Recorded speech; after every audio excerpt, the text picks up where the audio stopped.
So, hello friends and most welcome in my YouTube channel named Nursing Discussion Medical Center, and in today's video we will discuss about infection control in neonatal unit. यानी कि neonatal unit में हम किस तरह से infection को control कर सकते हैं। आज की वीडियो में हम ये देखने वाले हैं। बिना समय गवाए चलिए स्टार्ट करते हैं। तो first one is infection means. Basically जो इन्फेक्शन होता है सबसे पहले हमें उसका मतलब पता होना चाहिए। The invasion and growth of germs in the body. जो इन्फेक्शन होता है इसका मतलब होता है कि जो जर्म्स होते हैं या फिर जो माइक्रो ऑर्गेनिजम्स होते हैं उनका बॉडी के अंदर घुस जाना और उसके अंदर रेप्लिकेट यानी कि ग्रोथ करना, उसको हम इन्फेक्शन बोलते हैं। किसी भी वायरस का, बैक्टीरिया का, किसी भी उसका माइक्रो ऑर्गेनिज्म का हमारी बॉडी के अंदर इन्वेजन करना और उसके बाद उसके अंदर ग्रोथ करना, उसको हम इन्फेक्शन बोलते हैं। द जर्म्स में भी बैक्टीरिया, वायरसेस, ईस्ट, फंगी और अदर माइक्रो ऑर्गेनिज्म। ये जो जर्म्स हैं ये कुछ भी हो सकता है, जैसे कि बैक्टीरिया, वायरसेस, ईस्ट, फंगी या फिर कोई और other micro organism.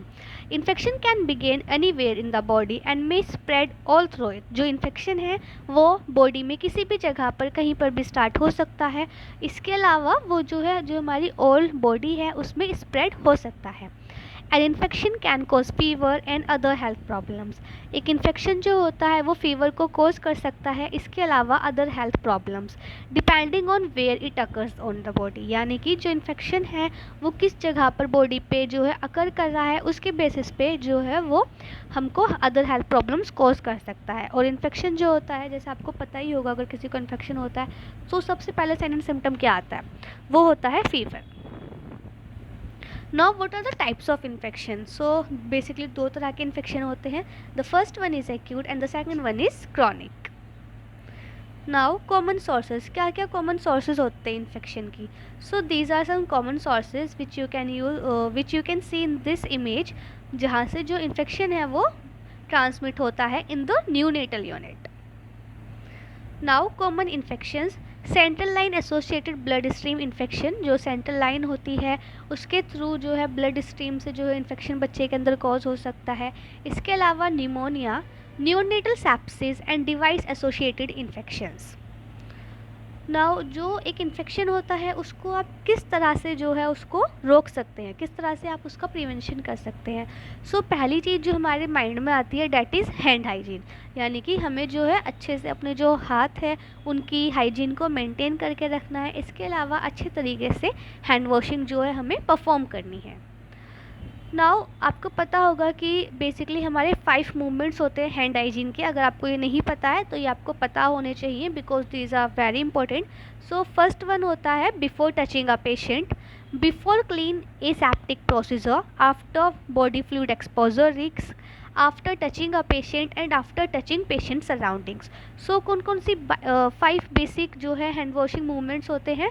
First one is before touching a patient, यानी कि जब आप पेशेंट को टच करने वाले होते हैं उससे पहले आपको हैंड वॉशिंग करनी है।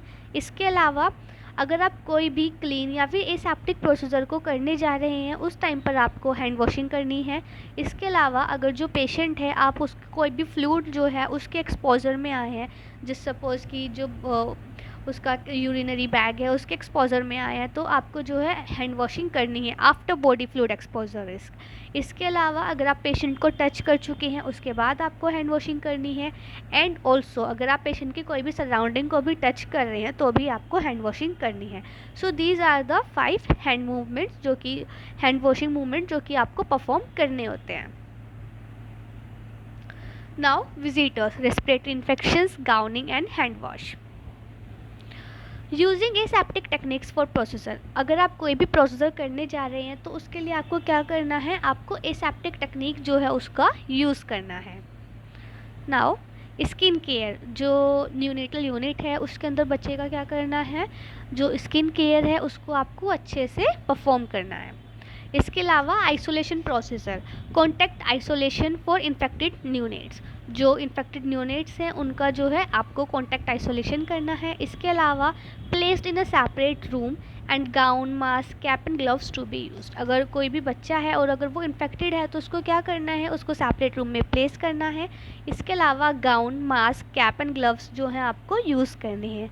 Gown and gloves to be remove before the exit. अगर आप जो है न्यूनेटल यूनिट से बाहर जा रहे हैं तो आपको क्या करना है, जो आपके गाउन और जो आपके ग्लव्स हैं उनको आपको रिमूव करके जाना है। Now infection control as per the hospital policy. जो इन्फेक्शन कंट्रोल है उसको हम किस तरह से कर सकते हैं। हॉस्पिटल पॉलिसी के अलावा according to the hospital policy, changing of tubes, जो ट्यूब्स हैं उनको रेगुलर टाइम पे चेंज करना है। Cleaning of floor 3 times in a day, जो फ्लोर है वो कम से कम 3 बार जो है एक दिन में क्लीन होना चाहिए। सेपरेट आर्टिकल्स फॉर न्यूनेट, जो न्यूनेट हैं उन सब के लिए जो है सेपरेट आर्टिकल्स जो है मौजूद होनी चाहिए। Now what are the antibiotics? So antibiotics will be limited use of antibiotics। जो antibiotics हैं उनका limited use करना है।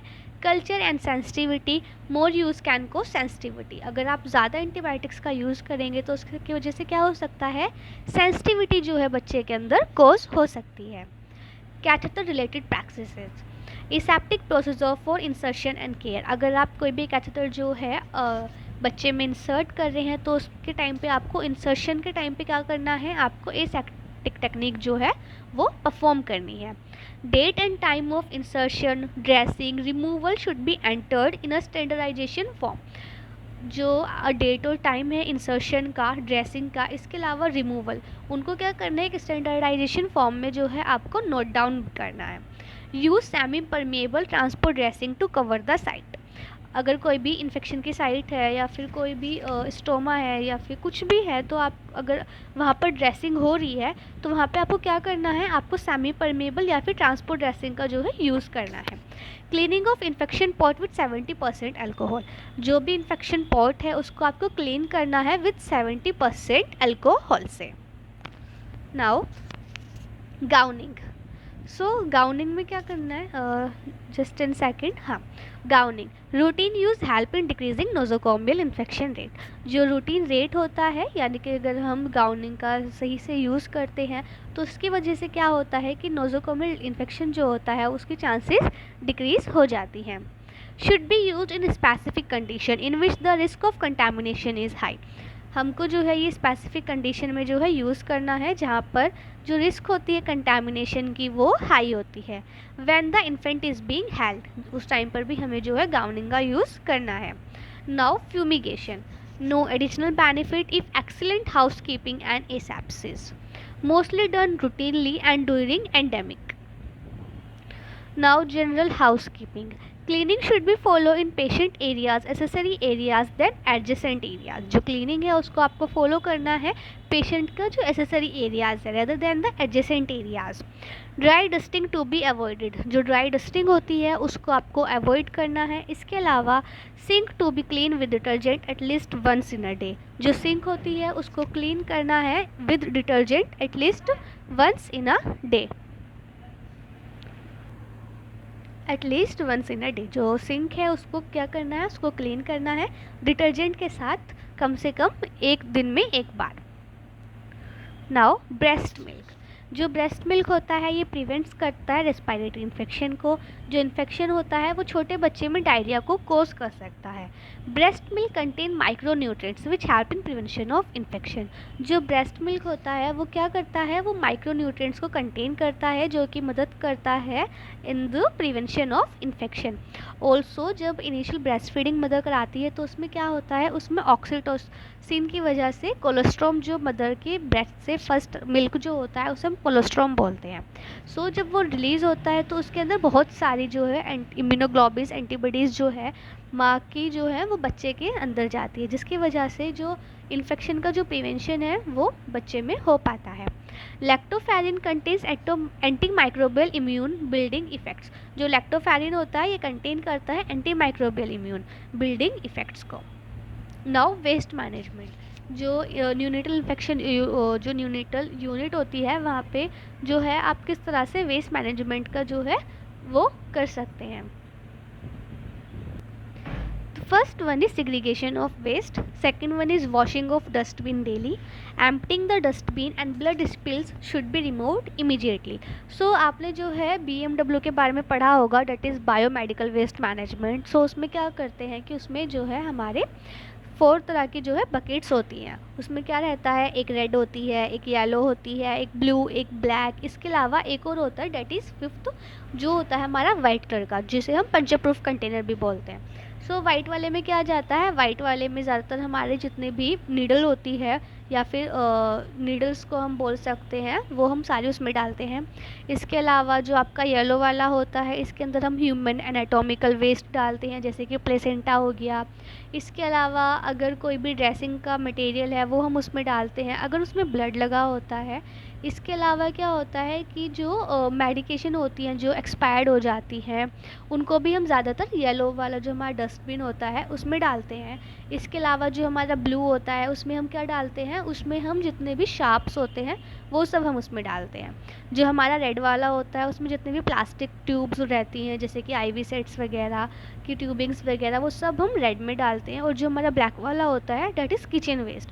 किचन वेस्ट में जैसे कि अगर कोई भी जो भी जैसे कि अगर आप एक सिरिंज ले रहे हैं और उसका जो है रैपर है वो आपको डालना है, तो वो आप उसमें डाल सकते हैं.